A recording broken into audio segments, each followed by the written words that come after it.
Welcome to Man Does Tech, where I solve the problems you didn't even know you had. You start by preparing both devices so pairing goes smoothly. First, charge the Nothing Earbuds case above 20% and open the lid. This ensures the earbuds can advertise. On your iPad, go to Settings, then Bluetooth, and keep that screen visible so devices can appear instantly. Once done, press and hold the case button for about 3 to 5 seconds until the LED blinks. This forces pairing mode, so the iPad can discover the earbuds immediately. Next, you focus on selection and confirmation to establish the link. On the Bluetooth list, look for Nothing Ear or the exact model name. Devices sometimes appear with slightly different labels.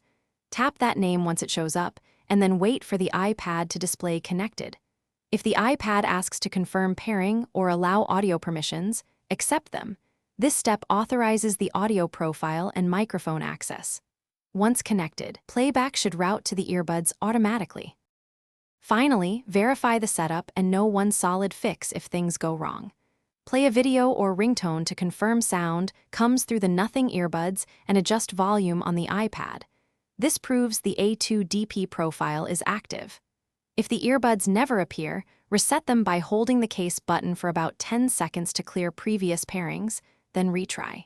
If problems persist, toggle Bluetooth off and back on, or restart the iPad to clear temporary software glitches before pairing again. Thanks for watching. If you found this helpful, don't forget to like and subscribe.